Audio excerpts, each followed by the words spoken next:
Hare Krishna, welcome to today's reading of Krishna book.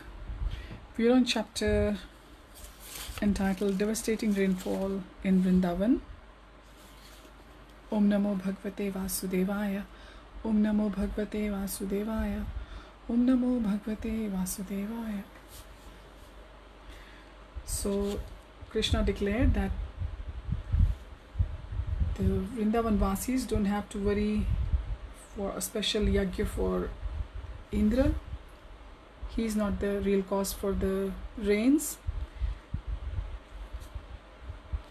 And in the previous chapter he declared that Krishna himself is non-different than the Govardhan hill. Now Indra has got a bit furious, and we will begin from there on. Indra cursed the action of the inhabitants of Vrindavan and said, by defying the authority of the demigods, the inhabitants of Vrindavan will suffer in material existence. Having neglected the sacrifice to the demigods, they cannot cross over the impediments of the ocean of material existence. Indra further declared, these cowherd men in Vrindavan have neglected my authority on the advice of this talkative boy who is known as Krishna. So earlier we have seen Brahmaji challenging Krishna and eventually surrendering to Krishna, and now it's Indradev's turn.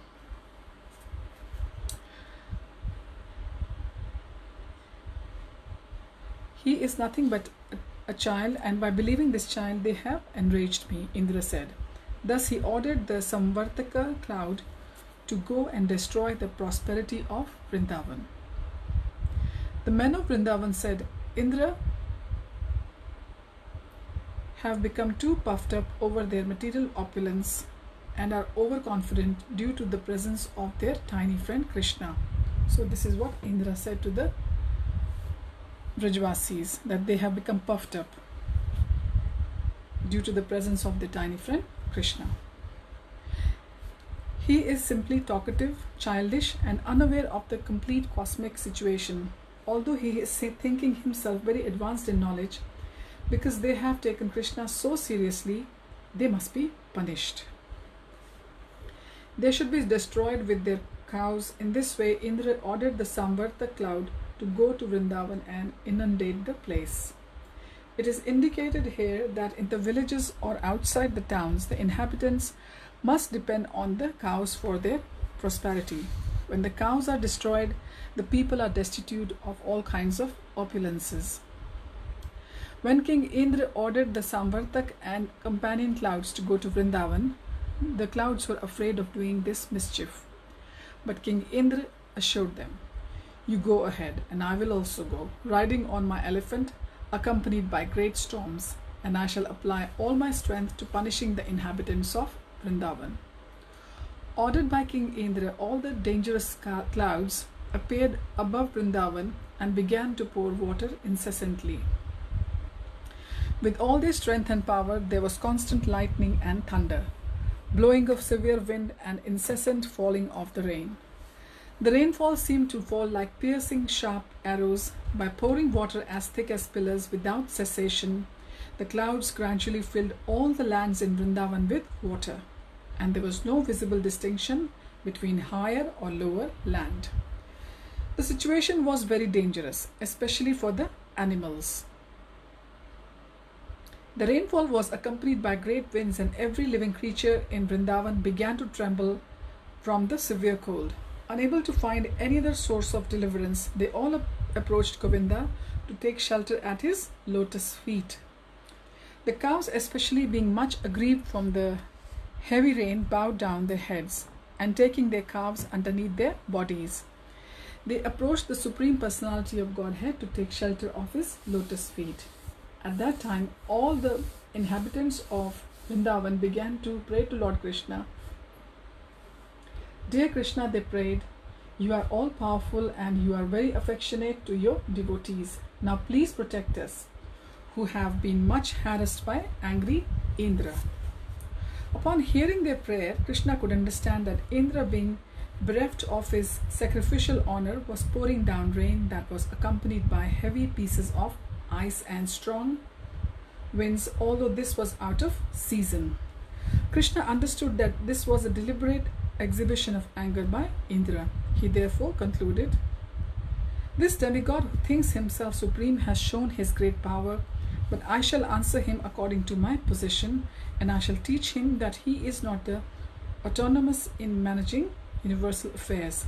I am the supreme lord over all, and I shall thus take away his false prestige, which has risen from his power. The demigods are my devotees, and therefore it is not possible for them to forget my supremacy, but somehow or other he has become puffed up with material power and thus is now maddened. I shall act in such a way as to relieve him of his false prestige. I shall give protection to my pure devotees in Vrindavan, who are at present completely dependent on my mercy and whom I have taken completely under my protection. I must save them by my mystic power."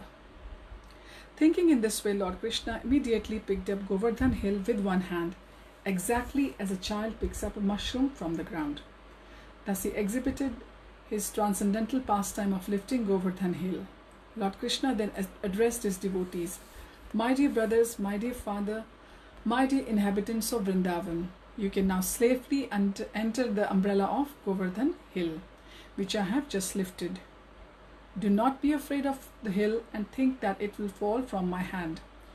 You have been too much afflicted from the heavy rain and strong wind. Therefore, I have lifted this hill, which will protect you exactly like a huge umbrella. I think this is a proper arrangement to relieve you from your immediate distress. Be happy along with your animals underneath this great umbrella." Being assured of Lord Krishna, all the inhabitants of Vrindavan entered beneath the great hill along with their property and animals, and they all appeared to be safe. The inhabitants of Vrindavan and their animals remained there for 1 week without being disturbed by hunger, thirst, or any other discomforts. They were simply astonished to see how Krishna was holding up the mountain with the little finger of his left hand. Seeing the extraordinary mystic power of Krishna, Indra, the king of heaven, was thunderstruck and baffled in his determination. He immediately called for all the clouds and asked them to desist. When the sky became completely clear of all clouds and there was sunrise again, the strong wind stopped.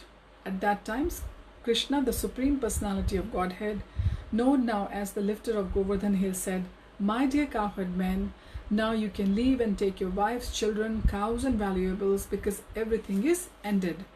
The inundation has gone down along with the swelling waters of the river." All the men loaded their valuables on the carts and slowly left with their cows and other paraphernalia. After they had cleared out everything, Lord Krishna very slowly replaced Govardhan Hill exactly in the same position as it had been before. When everything was gone, all the inhabitants of Vrindavan approached Krishna with feelings of love and embraced him with great ecstasy. The gopis, being naturally very affectionate to Krishna, began to offer him yogurt mixed with their tears, and they poured incessant blessings upon him. Mother Yashoda, Mother Rohini, Nand and Balram, who is the strongest of the strong, embraced Krishna one after another, and from spontaneous feelings of affection blessed him over and over again. In the heavens, different demigods from different planetary systems, such as Siddhalok, Gandharvalok and Charanlok, also began to show their complete satisfaction. They poured showers of flowers on the surface of the earth and sounded different conch shells. There was beating of the drums, and being inspired by godly feelings, residents of Gandharvalok began to play on their tamburas to please the Lord. After this incident, the Supreme Personality of Godhead, surrounded by his dear friends and the animals, returned to his home. As usual, the gopis began to chant the glorious pastime of Lord Krishna with great feeling, for they were chanting from the heart. Thus ends the Bhaktivedanta purport of the 25th chapter of Krishna, devastating rainfall in Vrindavan. Chapter 26, Wonderful Krishna. Without understanding the intricacies of Krishna, the Supreme Personality of Godhead, and without knowing his uncommon spiritual opulences, The innocent cowherd boys and men of Vrindavan began to discuss the wonderful activities of Krishna, which surpassed the activities of all men.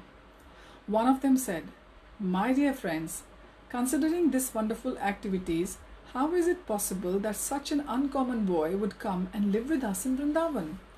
It is really not possible. Just imagine, he is now only 7 years old. How is it possible for him to lift Govardhan Hill in one hand and hold it up just as the king of elephants holds a lotus flower? To lift a lotus flower is a most significant thing for an elephant, and similarly Krishna lifted Govardhan Hill without exertion.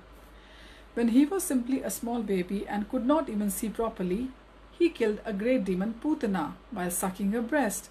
He also sucked out her life air. Krishna killed Putana demon exactly as eternal time kills a living creature in due course.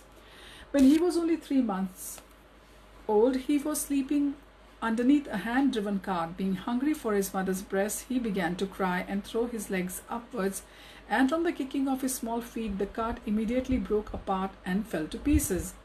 When he was only 1 year old, he was carried away by a Trinavarth demon disguised as a whirlwind, and although he was taken very high in the sky, he simply hung on the neck of the demon and forced him to fall from the sky and immediately die. Once his mother, being disturbed by his stealing butter, tied him to a wooden mortar, and the child pulled it toward a pair of trees known as Yamala Arjun and caused them to fall.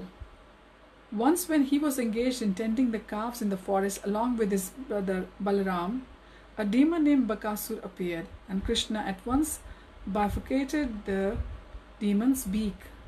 When the demon known as Vatasur entered among the calves tended by Krishna with a desire to kill him, he immediately detected the demon, killed him, and threw him into a tree. When Krishna along with his brother Balaram entered the Talavan forest, the demon known as Dhenukasur in the shape of an ass attacked them and was immediately killed by Balaram, who caught his hind legs and threw him into a palm tree. Although the Dhenukasur demon was assisted by his cohorts, also in the shape of asses, all were killed, and the Talavan forest was then open for the use of the animals and inhabitants of Vrindavan. When Pralambasur entered amongst Krishna's cowherd boyfriends, Krishna caused him to be killed by Balaram. Thereafter, Krishna saved his friends and cows from a severe forest fire, and he chastised the Kaliya serpent in the lake of the Yamuna river and forced him to leave the vicinity of the Yamuna. He thereby made the water of the Yamuna poisonless. Another one of the friends of Nanda Maharaj said, "My dear Nanda, we do not know why we are so attracted by your son Krishna. We want to forget him, but this is impossible. Why are we so naturally affectionate towards him? Just imagine how wonderful it is. On one hand, he is only a boy of 7 years, and on the other hand, there's a huge hill like Govardhan Hill, and he lifted it so easily. O Nanda Maharaj, we are now in great doubt. Your son Krishna must be one of the demigods. He is not at all an ordinary boy. Maybe he is the supreme personality of Godhead." On hearing the praises of the cowherd men in Vrindavan, King Nanda said, "My dear friends, in reply to you, I can simply present the statement of Garga Muni so that your doubts may be cleared. When he came to perform the name-giving ceremony, he said, 'This boy descends in different periods of time, in different colors, and at this time he has appeared in Vrindavan in a blackish color known as Krishna. Previously he had a white color, then a red color, and a yellow color.' He also said that this boy was once the son of Vasudev, and everyone who knows of his previous birth calls him Vasudev." So son of Vasudev, he is known as Vasudev. Krishna is also called Vasudev, and everyone who knows of his previous birth calls him Vasudev. Actually, he said that my son has many varieties of names according to his different qualities and activities. Gargacharya assured me that this boy would be all auspicious for my family, and that he would be able to give transcendental blissful pleasure to all the cowherd men and cows in Vrindavan. Even though we would be put into various kinds of difficulties, by the grace of this boy, we would be very easily freed from them. He also said that formerly this boy saved the world from the unregulated condition, and he also saved all honest men from the hands of the dishonest thieves. He also said that any fortunate man who becomes attached to this boy Krishna is never vanquished or defeated by his enemy. On the whole, he is exactly like Lord Vishnu, who is always taken the side of the demigods, who are consequently never defeated by the demon. Gargacharya thus concluded that my child would grow to be exactly like Vishnu in transcendental beauty, qualification, activities, influence, and opulence. And so we should not be very astonished. This Gargacharya returned home. And since then we have been continually seeing the wonderful activities of this child. According to the version of Gargacharya, I consider that he must be Narayan himself, or maybe a plenary portion of Narayan. When all the cowherd men had very attentively heard the statements of Gargacharya through Nanda Maharaj, they better appreciated the wonderful activities of Krishna and became very jubilant and satisfied. They began to praise Nanda Maharaj because by consulting him their doubts about Krishna were cleared. They said, "Let Krishna, who is so kind, beautiful and merciful, protect us." When angry Indra sent torrents of rain accompanied by showers of ice blocks and high winds, he immediately took compassion upon us and saved us and our families, cows and valuable possessions by picking up Govardhan Hill just like a child picks up a mushroom. He saved us so wonderfully. May he continue to glance mercifully over us and our cows. May he live peacefully under the protection of May we live peacefully under the protection of wonderful Krishna.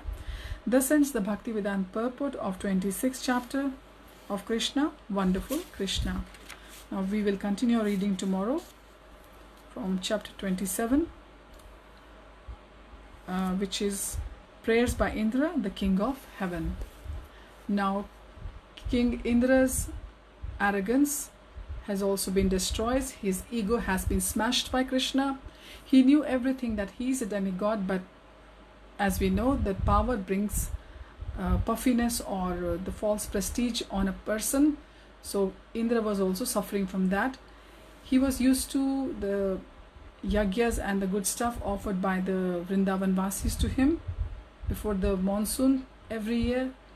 But now on the demand of Lord Krishna, or actually we said the firm instruction of Lord Krishna, he wasn't offered any of those, so he was a little bit disturbed. So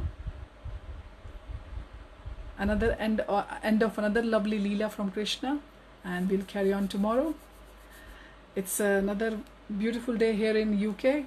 We are going to enjoy it before we end up again with some kind of Samvartaka clouds coming upon our area. So I shall see you all tomorrow.